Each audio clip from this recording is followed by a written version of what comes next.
Kogilu layout ಅಕ್ರಮ ನಿವಾಸಿಗಳಿಗೆ jackpot ಕೊಟ್ಟಂತ ವಿಚಾರ ನೋಡಿ.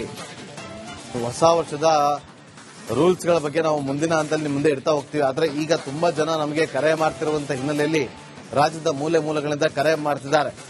ಅವರನ್ನೆಲ್ಲರನ್ನೂ ಕೂಡ ಮಾತಾಡಿಸುವಂತ ಪ್ರಯತ್ನಕ್ಕೆ ಈಗ ಮತ್ತೊಮ್ಮೆ ನಾವು ಮುಂದಾಗ್ತಾ ಇದೀವಿ. ನೀವು ಕೂಡ ಕೆಳಗಡೆ ಬರುವಂತ ನಂಬರ್ಗೆ ನೀವು ಕರೆ ಮಾಡಬಹುದು. ನಿಮ್ಮ ಅಭಿಪ್ರಾಯವನ್ನ ಕೂಡ ನಮ್ಮೊಂದಿಗೆ ಹಂಚ್ಕೋಬಹುದು. ನೀವೀಗ ನೋಡ್ತಾ ಇರೋದು ಅಕ್ರಮವಾಗಿ ಬಂದು ಇಲ್ಲಿ ನೆಲೆಸಿ ಅಕ್ರಮವಾಗಿ ಶೆಡ್ಗಳನ್ನು ನಿರ್ಮಾಣ ಮಾಡಿಕೊಂಡಿದ್ದಂಥವರನ್ನ ಕರ್ಕೊಂಡು ಹೋಗಿ ಈ ಐಷಾರಾಮಿ ಫ್ಲಾಟ್ಗಳಲ್ಲಿ ಇರಿಸೋದಕ್ಕೆ ರಾಜ್ಯ ಸರ್ಕಾರ ಮುಂದಾಗ್ತಾ ಇದೆ. ಅದರಲ್ಲಿ ಯಾರು ಅರ್ಹರು ಯಾರು ಅರ್ಹರಲ್ಲ ಅನ್ನೋದು ನಾಳೆ ಗೊತ್ತಾಗುತ್ತೆ. ನಾವಲ್ಲಿ ಹೋದಾಗ ಎಲ್ಲ ಹತ್ರನೂ ಆಧಾರ್ ಕಾರ್ಡ್ ಇದೆ, ಪಾನ್ ಕಾರ್ಡ್ ಇದೆ, ವೋಟರ್ ಐಡಿ ಇದೆ, ಬಿಲ್ಗಳಿದಾವೆ. ಎಲ್ಲಿಂದ ಎಲ್ಲಿಗೆ ನೋಡಿ, ಎಲ್ಲಿಂದ ಎಲ್ಲಿಗೆ ನೋಡಿ. ಈಗ ನೀವು ಹೊರಗಡೆಯಿಂದ ಅಪಾರ್ಟ್ಮೆಂಟ್ನ ಹೊರಭಾಗದಿಂದ ದೃಶ್ಯವನ್ನು ನೋಡ್ತಾ ಇದ್ರಿ, ಒಳಭಾಗದಲ್ಲಿ ಯಾವ ರೀತಿಯಾಗಿದೆ ಅದನ್ನು ಕೂಡ ನೋಡ್ತಾ ಇದ್ರಿ.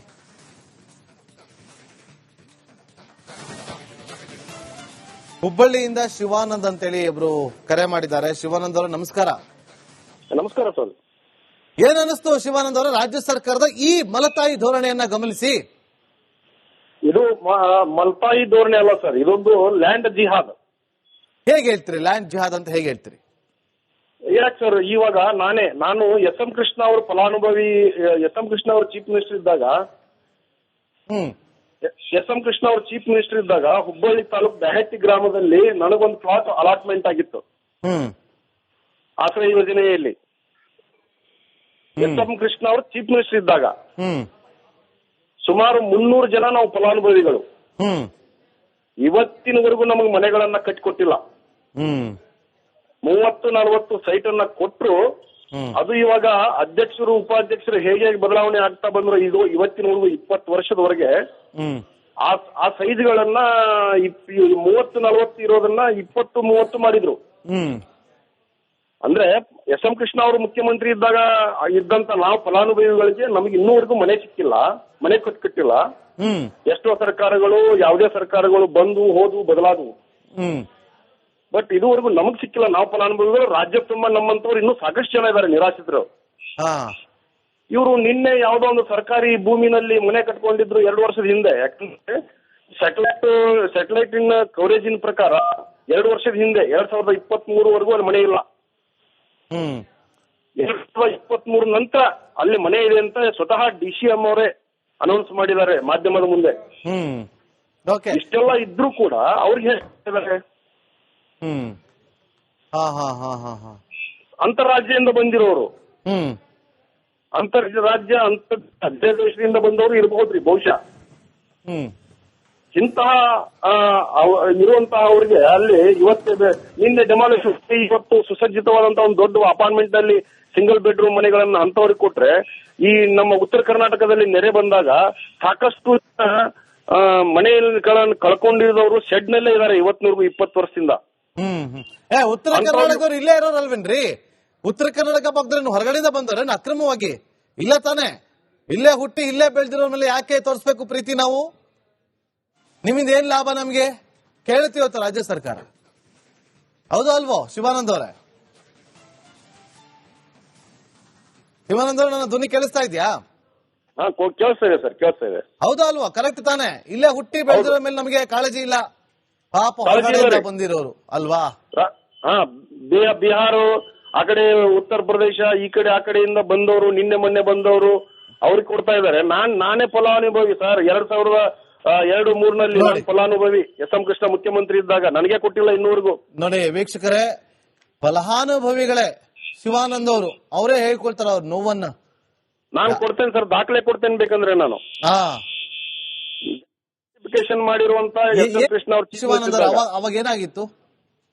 ಅವಾಗ ನಿಮ್ಗೆ ಮನೆಗಳ ಈಗ ಉಳಿದಂತ ಫಲಾನುಭವಿಗಳಿಗೆ ಲ್ಯಾಂಡ್ ಅದು ಸಾಲ್ತಾ ಇಲ್ಲ, ನೀವು ಬೇರೆ ನಾವು ಲ್ಯಾಂಡ್ ಪರ್ಚೇಸ್ ಮಾಡಿ ನಿಮಗೆ ಮನೆಗಳನ್ನು ಕಟ್ಟಿ ಕೊಡ್ತೇವೆ ಅಂತ ಹೇಳಿದ್ರು ಸರ್. ನಮಗೆ ಲ್ಯಾಂಡ್ ಪರ್ಚೇಸ್ ಮಾಡಿದ್ರು, ನಮಗ್ ಜಾಗನೂ ತೋರಿಸಿದ್ರು, ಬಟ್ ಮನೆಗಳನ್ನು ಕಟ್ಟಿ ಕೊಡ್ಲೇ ಇಲ್ಲ. ಈಗ ಅದರಲ್ಲೂ ಕೂಡ ಆಕ್ರಮಿಸ್ಕೊಂಡು ಬೇರೆ ಯಾರ್ಯಾರೋ ಕಟ್ಕೊಂಡಿದ್ದಾರೆ ಸರ್. ನಾವಂತೂ ಇನ್ನೂವರೆಗೂ ಕಟ್ಕೊಂಡಿಲ್ಲ. ಈ ತರ ಹುಬ್ಬಳ್ಳಿ ತಾಲೂಕು ಬ್ಯಾಹಟ್ಟಿ ಗ್ರಾಮ. ಹಾ ಹಾ ಹಾ ಹಾ ಹಾ 30 ಅವತ್ತು ಕೊಟ್ಟಿರೋದು ಎಸ್ ಎಂ ಕೃಷ್ಣ ಅವರು ಮುಖ್ಯಮಂತ್ರಿ ಇದ್ದಾಗ ಅಲಾಟ್ಮೆಂಟ್ ಆಗಿರೋದು 30-40 ಸೈಟು. ಹಾ ಇವತ್ತು ತೋರಿಸ್ತಾ ಇರೋದು 30-20. ಈ ರೀತಿ ಅವ್ಯವಸ್ಥೆ, ಈ ರೀತಿ ಫಲಾನುಭವಿಗಳಿಗೆ 20-25 ವರ್ಷದಿಂದ ರಾಜ್ಯ ತುಂಬಾ ಇನ್ನು ನಂತರ ಎಷ್ಟು ಜನ ಇದಾರೆ ಏನು ಗೊತ್ತಿಲ್ಲ ಸರ್. ಇವತ್ತು ಮುಖ್ಯಮಂತ್ರಿಗಳು ಈ ಕಾಂಗ್ರೆಸ್ ಸರ್ಕಾರ ಈ ರೀತಿ ನಿನ್ನೆ ಮೊನ್ನೆ ಡೆಮಾಲಿಶ್ ಆಯ್ತು. ಹಂಗಂದ್ರೆ ಇನ್ ಮುಂದ್ಗಡೆ ಈಗ ಎಲ್ಲರೂ ಅಂಗಿ ಕಟ್ಕೋತಾರೆ ಸರ್. ಎಲ್ಲೋ ಸರ್ಕಾರಿ ಜಾಗದಲ್ಲಿ ಇರ್ತಾರೆ, ಸರ್ಕಾರಿ ಜಾಗದಲ್ಲಿ ಒಂದು ಗುಡಿಸಲು ಹಾಕೊಂಡಿರ್ತಾರೆ, ನಾಳೆ ಡೆಮಾಲಿಶ್ ಮಾಡ್ತಾರೆ, ನಾಡಿದ್ದು ಅವ್ರಿಗೂ ಮನೆ ಕೊಡ್ತಾರೆ ಇವರು. ನಮ್ಮ ಹುಬ್ಬಳ್ಳಿನಲ್ಲೇ ಇಲ್ಲಿ ಒಂದು ಬೆಂಗೇರಿನಲ್ಲಿ, ಹುಬ್ಳಿ ಕೇಶವಪುರ ಟೌನ್ ಸಂಬಂಧಪಟ್ಟಂತ ಬೆಂಗೇರಿನಲ್ಲಿ ಮೊನ್ನೆ ಡೆವಲಪ್ಮೆಂಟ್ ಒಂದು ಡೆಮಾಲಿಶ್ ಆಯ್ತು ಸರ್. ಅವ್ರಿಗೆಲ್ಲ ಕೊಡ್ತಾರ ಈಗ? ಏನಪ್ಪ ಏನ್ ಮಾಡ್ತಾರೋ ನೋಡೋಣ. ಶಿವಾನಂದ್ ಅವರೇ, ಬಹಳ ಬೇಸರ ಆಗುತ್ತೆ ಪಾಪ. ನೀವು ಫಲಾನುಭವಿಗಳು ಎಸ್ ಎಂ ಕೃಷ್ಣ ಅವರ ಅವಧಿಯಿಂದ ನೀವು ಇನ್ನೂ ಕಾಯ್ಕೊಂಡಿದ್ದೀರಾ ಅಂತಂದ್ರೆ ನೋಡಿ, ಅದಕ್ಕೆ ನಾವು ರಿಪಬ್ಲಿಕ್ ಕನ್ನಡದವ್ರು ಬೆಳಗಿಂದ ಹೇಳ್ತಾ ಇರೋದು, ಒಬ್ರು ಒಂದು ಕಣ್ಣಿಗೆ ಬೆಣ್ಣೆ ಇನ್ನೊಂದು ಕಣ್ಣಿಗೆ ಸುಣ್ಣ ಅನ್ನುವಂತೆ. ನೋಡಿ, ಫಲಾನುಭವಿಗಳೇ ಫೋನ್ ಮಾಡಿ ಕಣ್ಣೀರನ್ನ ಹಾಕ್ತಿದ್ದಾರೆ, ನೋವುಗಳನ್ನ ತೋಡ್ಕೊಳ್ತಿದ್ದಾರೆ. ನಮಗೆ ಸಿಗಬೇಕಾದಂತಹ ಮನೆಗಳು ಇನ್ನೂ ಸಿಕ್ಕಿಲ್ಲ ಅಂತೇಳಿ. ಥ್ಯಾಂಕ್ ಯು ಶಿವಾನಂದ್ ಅವರ ಇಷ್ಟೊತ್ತಿಗೂ ಮಾತಾಡಿದಕ್ಕೆ. ಮತ್ತೊಬ್ರು ಕರೆಯಲಿದ್ದಾರೆ, ಸತೀಶ್ ಅಂತ ಹೇಳಿ. ಸತೀಶ್ ಅವರೇ ನಮಸ್ಕಾರ. ನಮಸ್ಕಾರ ಸರ್, ಸತೀಶ್ ಅಂತ. ಸತೀಶ್ ಅವರೇ, ನೀವೇನ್ ಜಾಸ್ತಿ ದೂರ ಏನಿಲ್ಲ, ಜಕ್ಕೂರ್ ಹತ್ರನೇ ಇದ್ದೀರಾ? ಸರ್ ಪಕ್ಕದಲ್ಲೇ ಸರ್, ಚೊಕ್ಕನಹಳ್ಳಿ ಅಂತ. ಚೊಕ್ಕನಹಳ್ಳಿ. ಪಕ್ಕದಲ್ಲಿ ನಾನು ಹುಡುಗನಲ್ಲಿ ಏನೂ ಇರ್ಲಿಲ್ಲ ಅಲ್ಲಿ. ನಾವು ಕಟ್ಗೆನಹಳ್ಳಿ ಪಕ್ಕದಲ್ಲೇ ಬರುತ್ತೆ. 2023 ಏನು ಇರ್ಲಿಲ್ಲ ಅಲ್ಲಿ? ಇರ್ಲಿಲ್ಲ ಸರ್, ಇರ್ಲಿಲ್ಲ. ಈಗ 86ರಲ್ಲಿ ತಗೊಂಡ್ರೆ ಹೆಗಡೆ ನಗರ ಗೌರ್ಮೆಂಟ್ ಜಾಗ, ಅದಕ್ಕೆ ಹೆಂಗ್ ಕೊಟ್ರು ಸರ್ ಇವರು? ಅದನ್ನು ಡೊಮಿನೇಷನ್ ಮಾಡ್ಬೋದಾಯ್ತಲ್ಲ ಇವರು? ಹೇಳಿ. ಅಲ್ಲೊಂದು ಮಾತ್ರ ಡೊಮಿನೇಷನ್ ಮಾಡ್ಬೋದು, ಇಲ್ಲಿ ಯಾಕೆ ಡೊಮಿನೇಷನ್ ಮಾಡಲ್ಲ ಅವರು? ಇವ್ರ ಸರ್ಕಾರಕ್ಕೆ ಓಟ್ ಬೇಕು, ಈ ಕಾಂಗ್ರೆಸ್ ಸರ್ಕಾರಕ್ಕೆ ಓಟ್ ಬೇಕು. ಓಟ್ ಬ್ಯಾಂಕ್ ಏನಿದೆ ಇವ್ರು ಹಿಂಗ್ ಮಾಡ್ತಾ ಇದಾರೆ. ಈಗ ಬನಶಂಕರಿ ಇಲ್ಲಿ ಹೊಡೆದ್ರು ಸರ್, ಅವ್ರಿಗೆ ಯಾಕೆ ಕೊಡಬಾರ್ದು ಮನೆ? ಈಗ RR ನಗರದಲ್ಲಿ ರಾಜಕಾಲುವೆ ತೆರವು ಮಾಡಿದ್ರು, ಅವ್ರಿಗೆ ಯಾಕೆ ಕೊಡಬಾರ್ದು? ಇವ್ರಿಗೆ ಮಾನವೀಯತೆ ಇದೆಯಾ ಸರ್ ಇವ್ರು ಕಾಂಗ್ರೆಸ್ ಸರ್ಕಾರಕ್ಕೆ? ಅಲ್ಲ, ಇವ್ರು ಮಾನವೀಯತೆ ಇದ್ರೆ ಇವ್ರು ಮಾತಾಡ್ತಾ ಇದ್ರು. ಕಾಂಗ್ರೆಸ್ ಸರ್ಕಾರ ಇಲ್ಲ ಸರ್. ಈಗ ಸತೀಶ್ ಅವರೇ, ಮಾನವೀಯತೆ ದೃಷ್ಟಿಯಿಂದ ನಾವು ಈಗ ಅಲ್ಲಿರುವಂತ ನಿರಾಶ್ರಿತರಿಗೆ ಕೊಡ್ತಾ ಇದ್ವಿ. ಓಕೆ, ನಾವು ಕೇಳ್ತಾ ಇರೋದು ಅದೇ ಮಾನವೀಯತೆ ದೃಷ್ಟಿಯಿಂದ ಇವತ್ತು ಬೆಳಗಾವಿ, ಮಡಿಕೇರಿ, ಚಿಕ್ಕಮಗಳೂರು ತುಂಬಾ ಕಡೆ ಇದ್ದಾರೆ ನಿರಾಶ್ರಿತರು. ಅವ್ರ ಮೇಲೆ ಯಾಕೆ ಮಾನವೀಯತೆ ದೃಷ್ಟಿಯಿಂದ ನೀವು ಸೂರನ್ನ ತೋರಿಸ್ತಾ ಇಲ್ಲ? ನೀವು ಇದಿಲ್ಲ ಸರ್, ಕಾಂಗ್ರೆಸ್ಗೆ ನೈತಿಕತೆನೇ ಇಲ್ಲ ಇಲ್ಲಿ ಇರೋದಕ್ಕೆ. ಅವರಿಗೆ ಏನಿದ್ರು ಇವ್ರು ಪಾಕಿಸ್ತಾನದಲ್ಲಿ ಹೋಗಿರ್ಬೇಕಾಯ್ತು ಇವ್ರು. ಅದೇ ಕೇರಳದವರು ಹೇಳ್ಬಿಟ್ರು, ಕೇರಳದವ್ರು ಆರೋಪ ಮಾಡ್ಬಿಟ್ರು. ಆ ಆರೋಪದಿಂದ ನಾವು ದೂರ ಆಗ್ಬೇಕು ಅನ್ನೋ ಕಾರಣಕ್ಕೋಸ್ಕರ ಇಲ್ಲಿ ಈ ತರ ಮಾಡ್ತಿದ್ದಾರೆ ಅಂತ ಅನ್ಸುತ್ತಾ ನಿಮ್ಗೆ?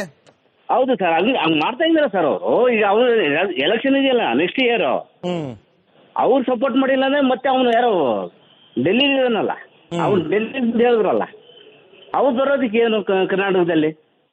ಅವ್ರು ಡೆಲ್ಲಿ ಹೋಗಿ ಮಾತಾಡಕ್ಕೆ ಹೇಳಿ ಅವರಿಗೆ. ಕೇರಳದವ್ರದ್ದು ಕನ್ನಡದಲ್ಲಿ ಮಾತಾಡೋದಕ್ಕೆ ಯಾರು ಅಲ್ವಾ? ಯಾಕಂದ್ರೆ ಅವ್ರಿಗೆ